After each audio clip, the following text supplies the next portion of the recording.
Hello guys, Ram Ram सभी को। जैसे कि आप देख सकते हैं गाइस, ये है मेरा किचन गार्डन जो मैं अपने टेरेस पे बनाया हुआ है, सभी को पता है ऑलरेडी। तो यहाँ पे मैं खड़ी हूँ एक परात और कैंची लेके। वो है किस लिए? मैं करने जा रही हूँ आज अपने साग का हार्वेस्टिंग। साग है, पर पालक है, सरसों है, मेथी है, बथुआ है। तो चलिए बने रहिए मेरे साथ और देखिए कैसे की मैंने हार्वेस्टिंग। सबसे पहले पालक काटा हमने गाइस।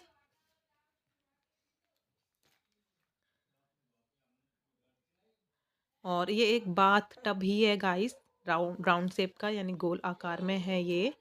और इसमें अभी मिट्टी ना मैंने आधी ही मिलाया हुआ है, यानी जितनी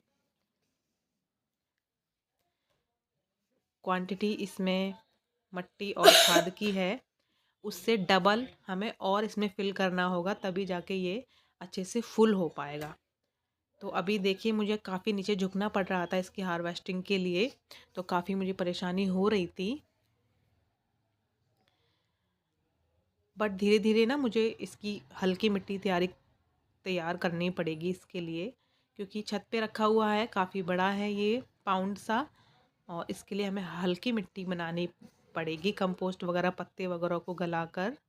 क्योंकि अगर हम खाली मिट्टी हैवी मिट्टी बना देंगे तो देखिए हमारे घर को भी नुकसान पहुंचेगा। हल्की मिट्टी यानी हमें ज़्यादा से ज़्यादा इसमें गोबर की खाद का इस्तेमाल करना है, कंपोस्ट बनाना है, पत्तियाँ वगैरह नीचे अच्छे से फैला के। तो जब मेरा ये जो साग वगैरह है ये एकदम से जब बिल्कुल ख़त्म वगैरह हो जाएगा, तब मैं इस मिट्टी की गुड़ाई करके इसमें और अच्छे से कंपोस्ट वगैरह मिला के और इसे मिट्टी और खाद से फुलफिल करके हम इसमें नए नए प्लांट्स लगाएंगे। तो फिलहाल के लिए तो हम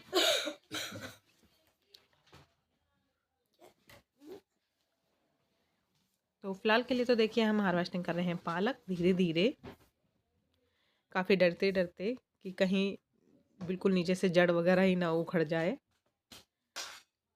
तो थोड़ी सी मेहनत लगी, बट जब मैंने इसका रिजल्ट देखा तो मुझे बहुत ही खुशी मिली।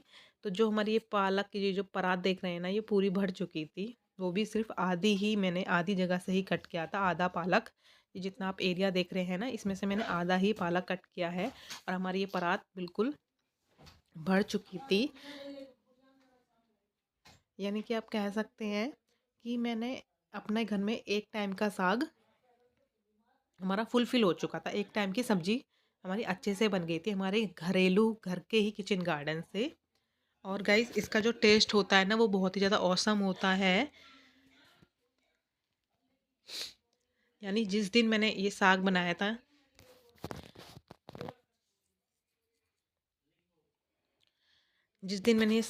था, यानी कि कल, हमारा पूरा घर ऐसे महक रहा था, यानी आस पड़ोस वालों को भी ये पता चल गया था कि घर किसी के घर में साग बन रहा है।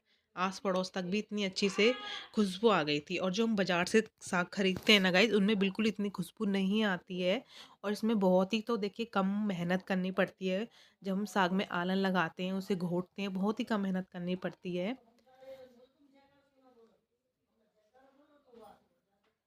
बहुत ही नरम होता है ये साग, ज़्यादा हार्ड नहीं होता है, बहुत ही जल्दी बन जाता है। और टेस्ट तो इतना ही होता है कि मैं क्या ही बताऊँ, बहुत ही ज़्यादा टेस्टी होता है। और क्या हुआ था गाइस, मौसम ठंडा था काफ़ी और धूप बिल्कुल भी नहीं निकली थी कल के दिन। हमें लगा कि शायद मौसम ऐसा ही है। वेदर में तो देखिए कल की बारिश बताई गई थी, बट फिर भी मौसम को देख के ऐसा लग नहीं रहा था कि बारिश होगी, क्योंकि बादल कुछ नहीं दिख रहे थे, काफ़ी कोहरा वगैरह भी था, धूप नहीं थी। तो ये भी अच्छा हुआ कि मैंने बारिश होने से पहले ही अपना साग जो है वो काट लिया था, हार्वेस्ट कर लिया था। क्योंकि उसके बाद 3 3 साढ़े 3 बजे के बाद देखिए बारिश स्टार्ट हो गई थी। वैसे कुछ कुछ बूंदाबांदी तो खैर दोपहर से लगी गई थी, स्टार्ट हो गई थी। बट जो तेज वाली जो बारिश आई है ना, वो 3 बजे के बाद आई है। तो हमारे बच्चे भी स्कूल चले गए थे, वो भी वापस आ गए थे। तो उसी के बाद देखिए बारिश हुई।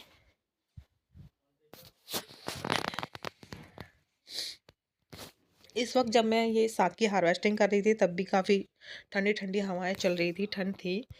तो मैं अच्छे से देखिए शॉल वगैरह लपेट के ही काट रही थी साग को।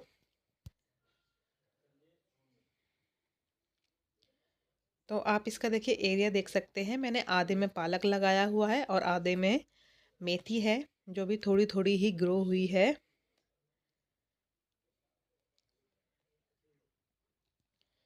देखने में तो आपको लग रही है कि ये मेथी जो है हार्वेस्टिंग के लिए तैयार है, बट मैंने थोड़ी सी एक मुट्ठी के करीब फिर भी इसमें से ना थोड़ी सी कट कर ली थी। क्योंकि अगर हम जो साग बनाते हैं ना, मेथी, पालक, बथुआ, सरसों, ये अगर चारों ही चीज़ें मिक्स हों हमारे साग में तो वो बहुत ही अच्छा और टेस्टी साग बनता है। ये चारों चीज़ अगर मिक्स हो जाती हैं तो आप देख रहे हो ना, मैंने थोड़ा थोड़ा ऊपर ऊपर से ही मैंने थोड़े मेथी के पत्ते ले लिए थे।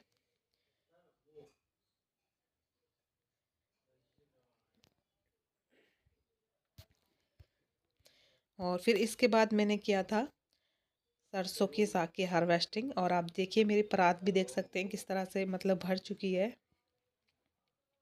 और बिल्कुल आधा ही एरिया कवर हुआ है कटिंग से। यानी आधा ही एरिया का देखिए हमने पालक निकाल दिया है, बाकी हमने एज इट इज छोड़ दिया है। किसी दिन फिर हम जब साग बनाएंगे 2-4 दिन के बाद फिर कर लेंगे हार्वेस्टिंग। और आसपास देखिए बगल में मेरे कपड़े सूख रहे हैं, और मौसम आप खुद ही देख सकते हो कितनी धुंध है अभी भी। ये 12 बजे का टाइम है, तब भी मौसम बिल्कुल साफ़ नहीं था। बारिश वाली फीलिंग तो बिल्कुल नहीं आ रही थी, बट हो गई, चलो अच्छा है। तो इस वाले देखिए मैंने टब में लगाया हुआ है सरसों का साग। तो इसमें से हम कुछ पत्ते छाँट लेते हैं, सरसों के साग के भी कट कर लेते हैं। और बीच बीच में इसमें से मेरे को काफ़ी सावधानी से देखिए कटिंग करनी पड़ रही थी, वो इसलिए क्योंकि मैंने इसी में ना कई तो जो है टमाटर के पौधे लगा रखे हैं, और कई इसमें बैंगन के भी लगे हुए हैं। तो इसीलिए मुझे इस वाले, ये जो मेरा टब है इसमें से मुझे काफ़ी सावधानी से कटिंग करनी पड़ रही थी अपने सरसों के साग की। तो इसमें से भी मैंने देखिए आधा आधा कहीं कहीं से ही जो मुझे लग रहे थे कि हाँ अच्छे से ग्रो हो रहे हैं, क्योंकि इसमें से पहले हमारी सासू माँ ने हार्वेस्टिंग कर ली थी एक बार, जब हम लोग अपने घर चले गए थे मम्मी के यहाँ घूमने के लिए तब। तो उन्होंने हमसे पीछे भी साग एक बार बना चुके हैं वो।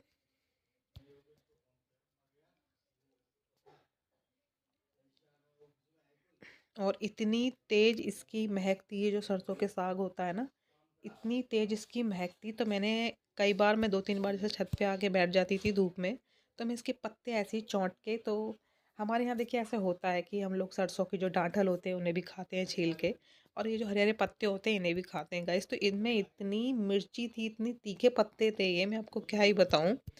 और एक बहुत ही अच्छा टेस्ट टेस्ट था। जो हम बाजार से जो पत्ते लाके अगर खाएंगे ना, तो वो उनमें तो कुछ पता ही नहीं चलता, वो कुछ फीके फीके और एक अलग ही स्मेल होती है। क्योंकि पता नहीं कैसे कैसे पानियों में देखिए सब्जी वगैरह उगाते हैं, जमुना के किनारे वगैरह के उगती हैं इनकी खेतियाँ होती हैं, और आपको पता ही है जमुना जी का पानी तो अब शुद्ध रहा ही नहीं है। पता नहीं कैसा कैसा पानी जमुना जी में अब जाता है। तो बस उसी से ये सब्जियां हमें मिलती हैं जो हम बाज़ारों से ख़रीदते हैं। तो इसीलिए ज़्यादा से ज़्यादा अगर आपके पास स्पेस है तो आप इसी तरह से किचन गार्डन सब लोग कीजिए। थोड़ी सी मेहनत लगती है, बस रिजल्ट बहुत अच्छा होता है, बहुत खुशी मिलती है। और देखिए हम अपने घर के बच्चों को, बड़ों को, सबको एक हेल्दी फूड प्रोवाइड करते हैं।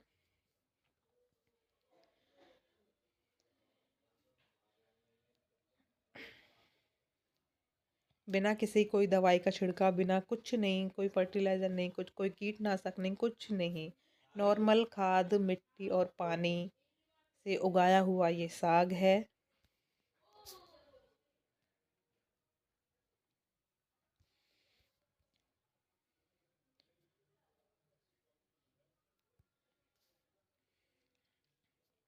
और जिन जिन लोगों ने अपने घर पे इसी तरह का किचन गार्डन बनाया हुआ है तो मुझे कमेंट करके बताना। और आपने भी अगर ऐसा घरेलू साग बना के खाया है, जिन्हों जिन्हों के जिनके भी घर पे इस तरह से खेती भी होती है, या अपनी छत पे, टेरेस पे या आंगन में भी उगाते हैं, जो लोग भी ऐसे बना के खाते हैं साग, और बताना प्लीज़ आप भी कि आप लोग मेरी बातों से सहमत हो कि नहीं। अगर हम कंपटीशन करें बाज़ार वर्सेस घर का जो होममेड जो साग होता है, घर का उगाया हुआ, तो उसमें आप किसे 10 ऑफ 10 नंबर देंगे तो ज़रूर बताना। मैं तो देखिए अपने किचन गार्डन का यानी घर का ही उगाया हुआ साग को 10 ऑफ 10 मार्क्स दूंगी।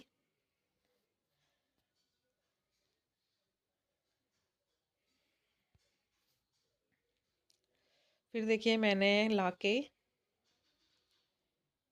थोड़ी सी इसकी छटाई की। अगर बीच में कोई घास का पत्ता वगैरह आ गया है तो वो निकाला, वैसे तो नहीं था, फिर भी थोड़ा एक दो अगर निकल गया था तो मैंने वो निकाला था और मैंने इसे फिर कट भी खुद ही किया।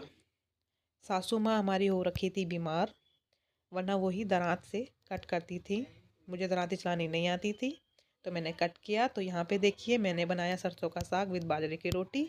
अगर आपको मेरी वीडियो अच्छी लगी हो तो सब्सक्राइब करना।